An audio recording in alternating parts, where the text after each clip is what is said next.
dan me mutum bai je ya zauna gidan uwar shi ba ko gidan uban shi ya ga shin za a ɗauki kyauta a bashi. Allah sarki. Najeriya manya, Najeriya manya. Shekaran jiyan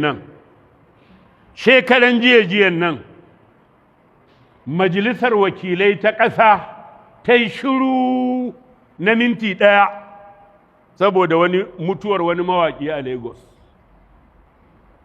Majalisar wakilai fa ta ƙasa ta yi shiru na minti ɗaya, ta ɗan yi dum haka na 'yan mintoci saboda wani ƙasurgumin mawaƙi ya mutu a Lagos.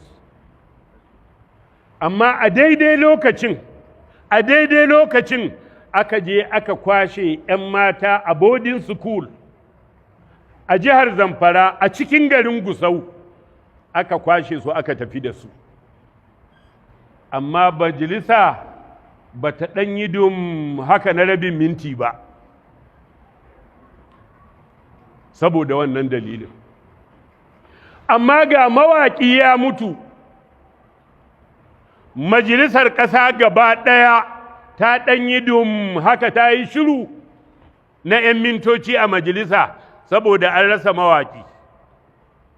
Amma ga 'ya'yan al'umma an je boarding school an kwashe su gaba ɗaya an tafi da su, har zuwa yau maganar da ake ciki babu wani babban mutum ɗan arewa da ya fito ya magana ya ce don me aka yi wannan ƙasƙancin. Saboda me? Saboda ita arewar ba irin arewar su Saddauna ba ce. Arewar su Saddauna addininmu al'ummanmu, addininmu al'ummanmu, addininmu al'ummanmu, ita ce irin arewar su Saddauna. Amma arewanmu ta yau, duk cin kashin da za a yi ma musulunci da musulmi, duk cin kashin da za a yi ma arewa da 'yan arewa, ba wanda zai iya fitowa ya zo yi magana. Saboda me? Yana jin tsoron kada ɗan abin da yake benefitin a gurin gwamnati ya kasa samu, kada ya rasa mukamin shi. Ba mai iya fitowa ya magana. To wani irin shugabanci ne wannan? Umar bin Khattab radiyallahu anhu yana amiral muminina, daga cikin ɗabi'arsa sai fita cikin dare, sai ya canza siffa, ya canza kama ya canza kama, ya rika bi lungu-lungu, inda ya ji taron jama'a sai ya ɗan rika saurarawa ya ji me ake faɗi akan shugabancin shi. Inda aka kyautata mai zato ya ƙara gyara gurin, inda ya ji ana sukan shi ya yi ƙoƙari wannan abin ya gyara. Wata rana ya shiga wani lungu, sai ya ji wata mata tana cewa ‘yarta, ke wance, ta ce na'am ya umma, ebo ruwa ki ƙara ma nonon nan da za mu fita da shi talla gobe. Ta ce a'a umma, baki ji labari ba, amiral muminina Umar bin Khattab radiyallahu anhu ya hana a ƙarawa nono ruwa in za a sayar. Sai kakai yarinya ko mahaifiyar ta ce kai yaro ho, to in banda abinki amiral muminina yana ganinki ne? Sai yarinyar ta ce to in amiral muminina Umar bin Khattab baya ganin mu, ai ubangijin amiral muminina yana ganina.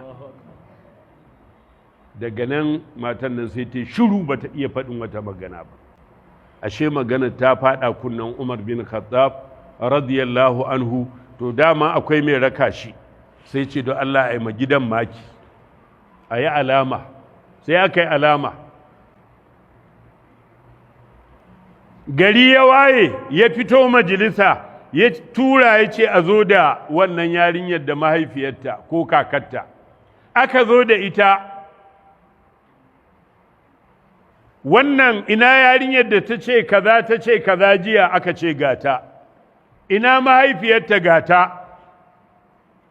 Wannan yarinya an riga an yi mata miji ne, aka ce ba a yi mata miji ba.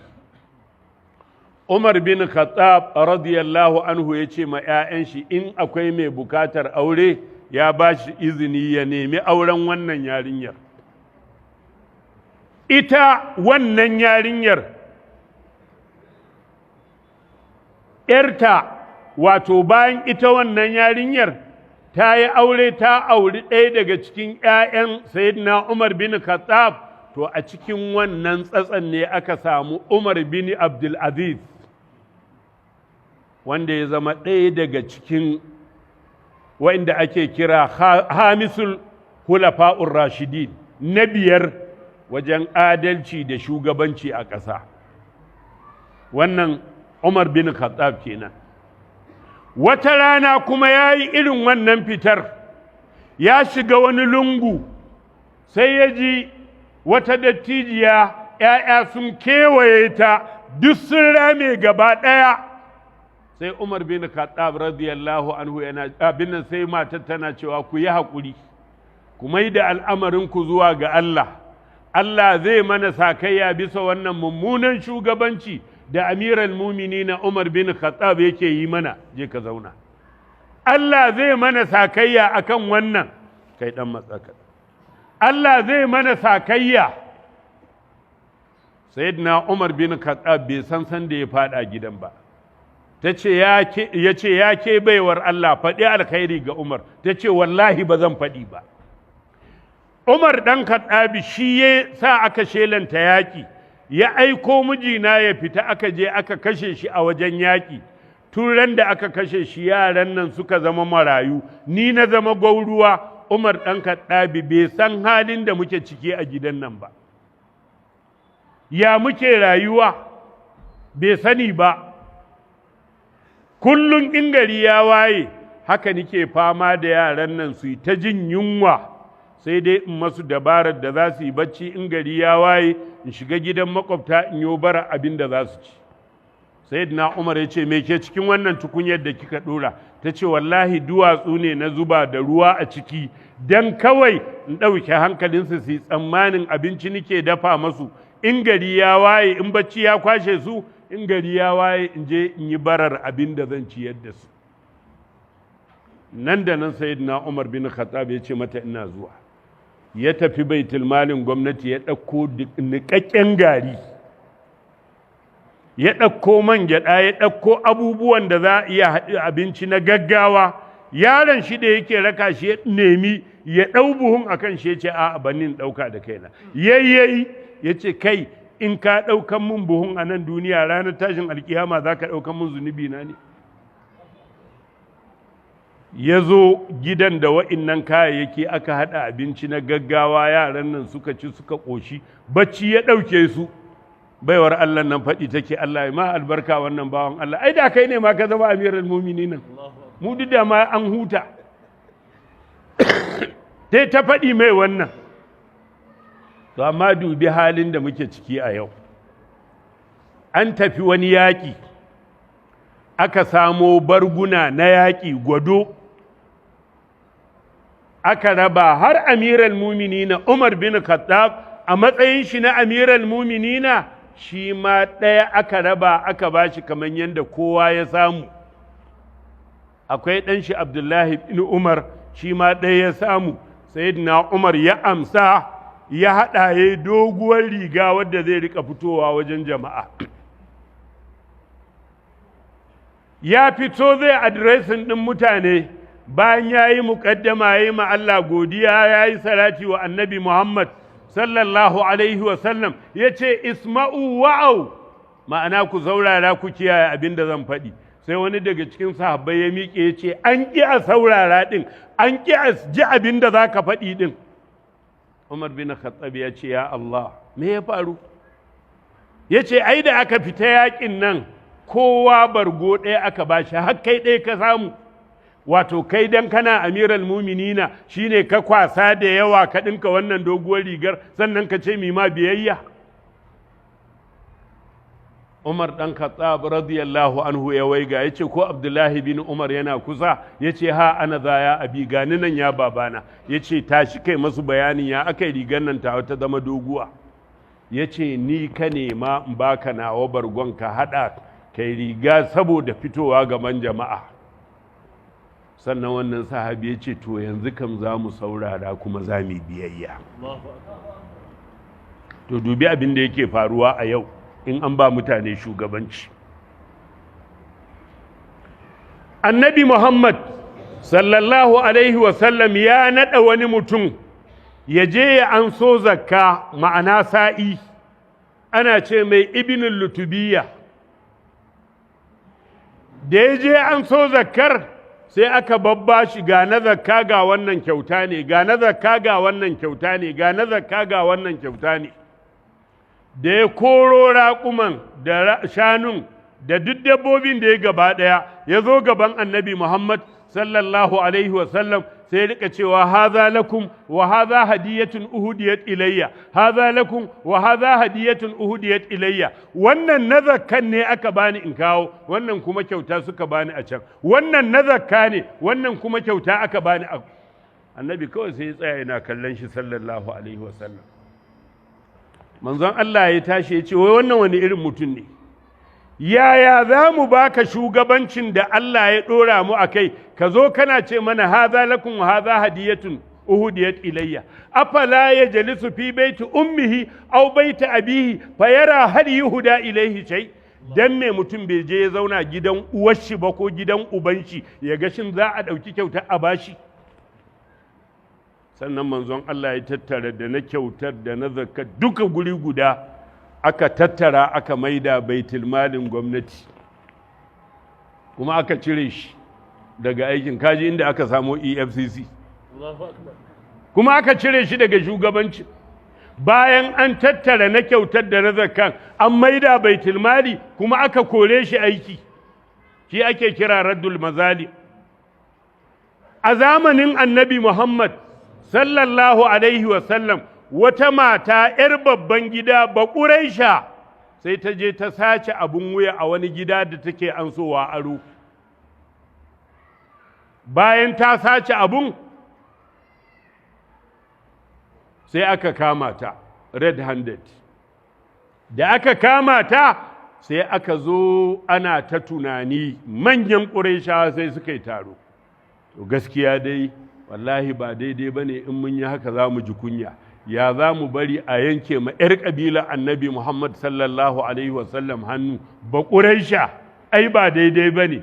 To ya za a yi? Sai aka ce ya kamata a naɗa high power delegate. A naɗa high power delegate wadda za ta tafi,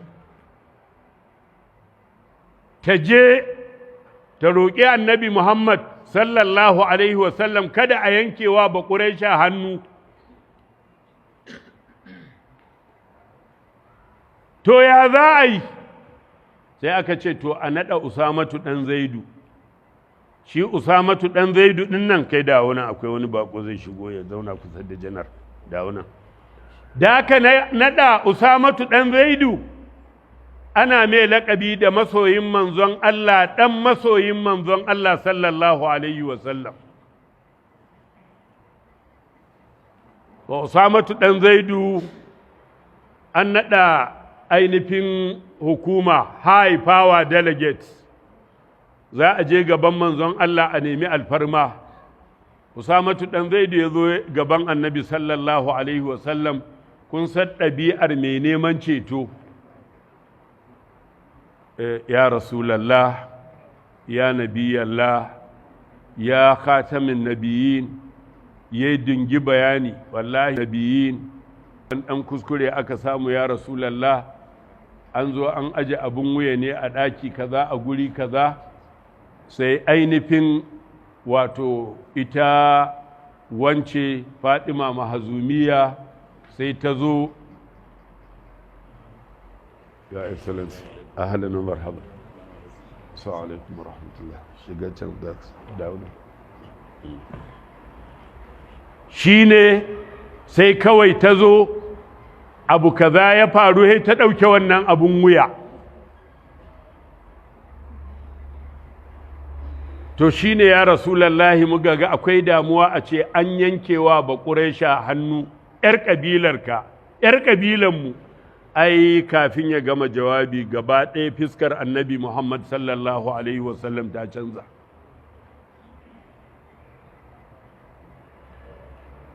Fiskar manzon Allah gaba ɗaya ta canza. Manzon Allah ya hube shiga cikin gida ya fito. Yana fitowa ya dubi Usama yana ya Usama atashfa'u fi haddin min hududillah ya Usama atashfa'u fi haddin min hududillah. Yanzu kai Usama kai ke neman ceto a cikin ɗaya daga cikin haddi da Allah mai girma da ɗaukaka ya ce a yi a doron ƙasa, yanzu kai ne kake yin wannan da kanka? Sai annabi sallallahu alaihi wasallam ya ce daman abin da ya halakar da waɗanda suka gabata kafin ku kenan. Iza saraka fihimu sharif tarakuhu, idan babban mutum ɗan gidan wane ya sata sai a kyale shi. Wa iza saraka fihimu da'if aqamu alaihi alhad, amma idan wani mai rauni ya sata sai su tsaye da haddi akan shi. Manzon Allah ya ce wai millah, ina rantsuwa da Allah law saraqat Fadimatu binti Muhammad laqadatu yadaha, wallahi billahi inda Fadimatu yar Muhammad za ta sata wallahi sai na yanke hannunta. Sannan manzon Allah ya sa aka kawo mahazumiya. Manzon Allah ya ce a kawo mahazumiya, aka kawo ta, aka datse mata hannu. Wannan shine adalcin shugabanci. Da wancan hadisin da na karanta, wanda annabi sallallahu alaihi wasallam ya ce, wancan mutum ya zo yana cewa haza lakum wa haza hadiyatun uhudiyat ilayya. Annabi sallallahu alaihi wasallam ya nuna mana idan kana kan wata kujera sai kaga ana kawo maka wasu kyaututtuka ta dalilin zamanka akan wannan kujerar, to wannan abin da ake baka inda baka kan kujerar ba za a baka ba, to abin ba naka bane, na al'umma ne. Domin ran da aka ce baka akan wannan mukamin, shi mai kawo maka wannan abun ba zai biyo ka gida ya kawo maka wannan abun ba. To ‘yan uwa al'ummar musulmi mu rika gaya ma kanmu gaskiya, kamar yadda ɗazu na faɗi, yaya za a yi dum haka na minti ɗaya a majalisa saboda an kashe mawaƙi a Lagos, amma ga ‘yan mata a boarding secondary school an je a cikin jami'a ko FCE ne, an je har cikin makaranta abin da State University, an kwashe su, an tafi da su har yau babu labari, amma babu wani babban mutum kwaya ɗaya tak cikin manyanmu na arewa wanda ya buɗe baki ya magana akan wannan. Wani irin shashanci ne. Kuma wannan ai embarrassment ne ma ga shi ministan tsaro ƙarami da yake jihar Zamfara. Kai kana ministan tsaro a irin wa'innan abubuwan a jihar ka, 'yan ta'adda su shigo su ɗauke wa'innan 'yan mata kuma ba a taɓuka komai ba. Wace irin ƙasa muke da ita? Kuma wace irin arewa muke da ita? Wannan ba irin arewa su Saddauna ba ce wallahi. Cin mutuncin ya isa haka wallahi.